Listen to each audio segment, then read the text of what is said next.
A lot of people have been saying recently that the NBA Finals are rigged. The reason for that is that it seems like the Warriors have been getting a lot of close calls, while the Cavs, well, they've been getting charge calls overturned to blocking calls. So I'm gonna be honest, if the series keeps going like it is, if people keep saying that the series is rigged, when it's all said and done, we're going to definitely do a deep dive into whether these NBA Finals were fixed. But as for today, we're gonna look at one of the biggest reasons as to why people think that the NBA does fix playoff series. We're gonna look at one of the greatest playoff conspiracies of all time. Did the NBA fix the 2001 Eastern Conference Finals? So what's up guys, my name is Mike and let's just jump into this. So far on this channel, we've taken a look at two playoff series that are seen as some of the biggest conspiracy theories in NBA history. I'm talking of course about the 2006 NBA Finals, where the Heat attempted 52 more free throws in 6 games against the Mavericks and Dwayne Wade himself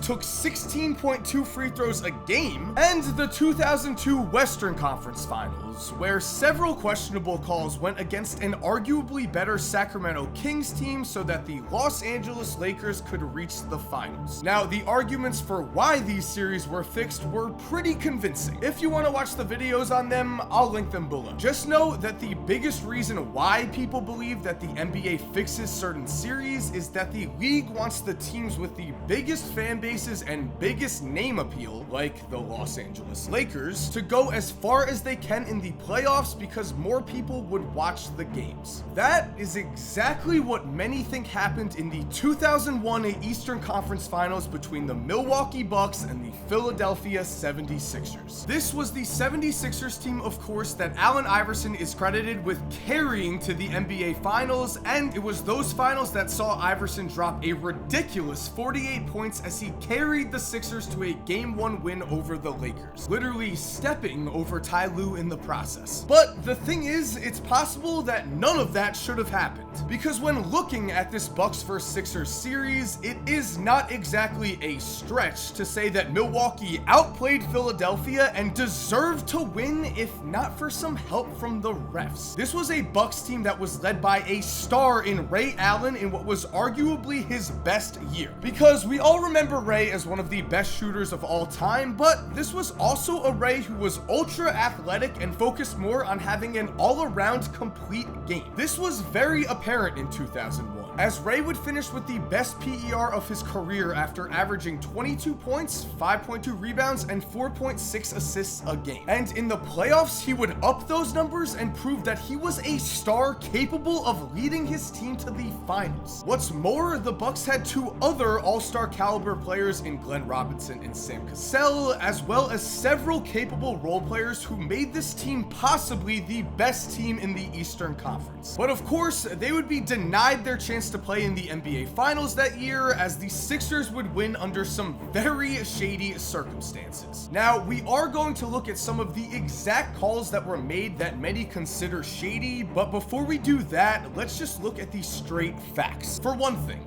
Philadelphia was obviously the most popular team in the Eastern Conference that season, as Allen Iverson was one of the league's most popular players. In fact, Allen Iverson was actually the MVP of the league that year, and he was so popular that in 2008, when the NBA released the best-selling jerseys of all time, AI was third behind just Michael Jordan and Kobe Bryant. So it's pretty obvious that the NBA would benefit from Allen Iverson playing in the NBA Finals, especially when you consider the alternative, which would be a Milwaukee Bucks team that, despite having one of the best teams in the NBA, finished just 13th in home attendance that season. So just heading into this series, you can see why the NBA would have some kind of motivation for Philly to win. And the thing is, the Milwaukee Bucks players not only thought the series was rigged after they had lost because of this, they were already complaining about the refs during the actual Eastern Conference Finals. Because after a strange Game 5 loss that we will get to, Ray Allen dropped these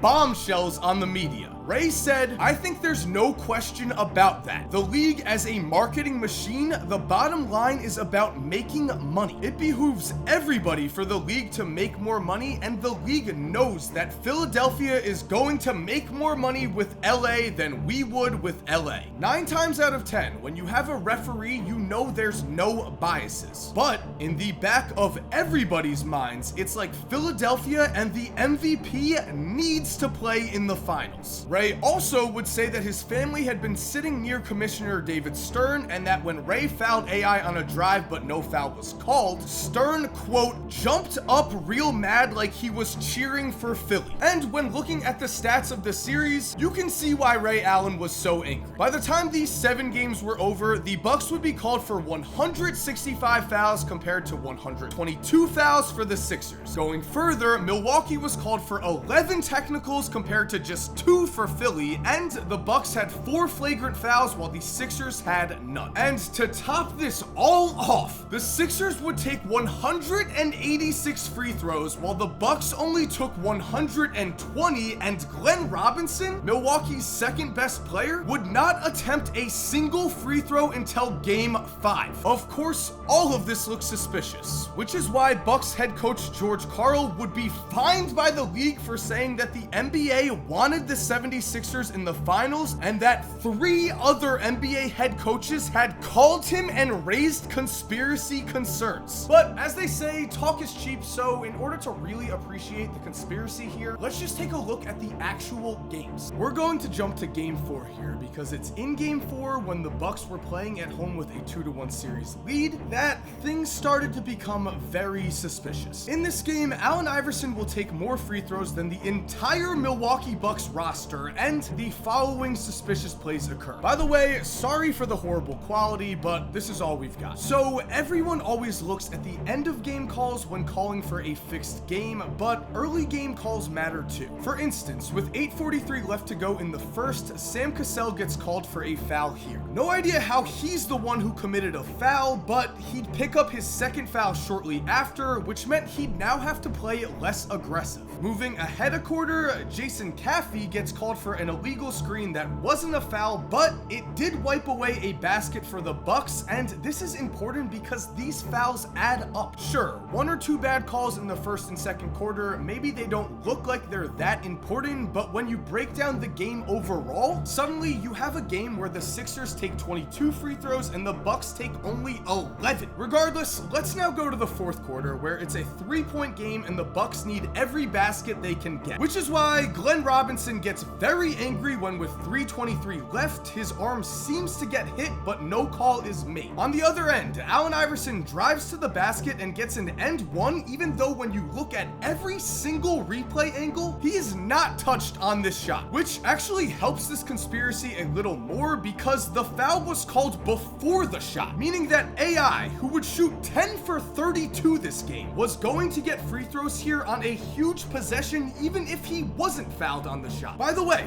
where is the foul on this drive to the basket before the shot? I don't know. I can't find it. Finishing off game 4, the game would be decided when with under 1 minute and 30 seconds left to go, the Bucks were down 5 and desperately needed a basket, but instead, Glenn Robinson turned the ball over again. You can see that he pump fakes here, clearly gets bumped, and then loses the ball as Allen Iverson takes it for an easy basket, but there was no foul call. It's these types of plays that had everyone in the building convinced that the refs were on the Sixers side. It actually got so bad that when Sam Cassell drove to the basket to end the game and got an end one on what looked like no contact at all, the Milwaukee Bucks fans started booing because they thought the refs had just called a meaningless foul on the Sixers so that the difference in foul calls wouldn't look so bad.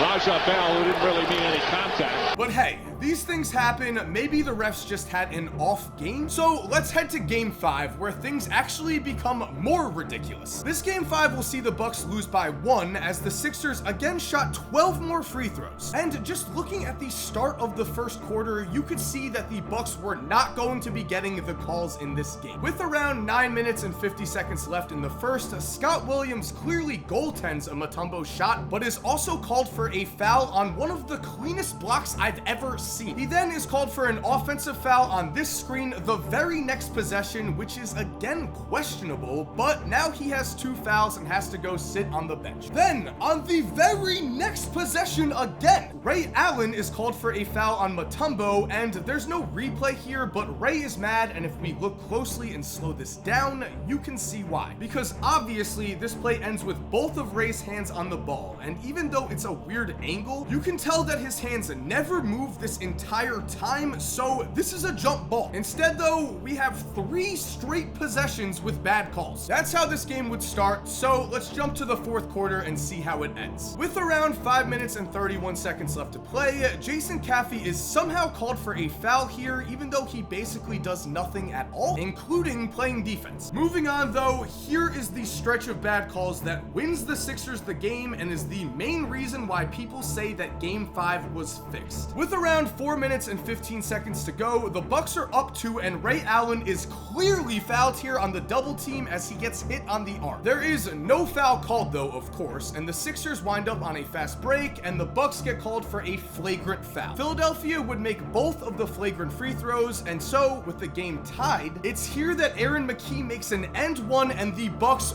freak out. This is understandable for 3 reasons. Reason 1. Watching this replay, McKie goes up and gets blocked but does not lose control of the ball at all. He then comes down with it, and you cannot do that. This is a jump ball. Reason 2, when he does go up again, no one touches him. This isn't a foul. And finally, reason 3, the man called for the foul, Bucks starting center Irvin Johnson, gets his 6th foul on this play. So on a play in a close game where the refs mess up twice, the Milwaukee Bucks lose their starting center. Jumping ahead with 1 minute and 35 seconds left to go, Caffey is called for an offensive foul on this screen with the Bucks down by 1. Is this possibly an illegal screen? Maybe. However, let's take a look at some of the other screens that were set during this game, and now you can see why when the game is on the line, the Bucks would get so angry at this call. Milwaukee would go on to lose this game by 1, and Ray Allen would be fined for basically telling the media that this series was rigged. So there we have it, guys. Those are the reasons why people think that the 2001 Eastern Conference Finals were fixed. Now in this video, I did really take one side, the side of the conspiracy theorist here. So yes, I definitely would not blame anyone that doesn't believe this conspiracy for saying that this was biased. With that said though, there were clearly a lot of questionable calls and a bunch that I couldn't even show you because we don't have time to sit there and dissect every single call of every single game. Anyway, I hope you enjoyed this video. If you're new to this channel, make sure to subscribe. Do videos every Monday, Wednesday, and Friday around 6 p.m. Eastern. And if you're already subscribed, thank you so much for supporting. You're awesome. We all know it. And as always, have an awesome day and cue that music.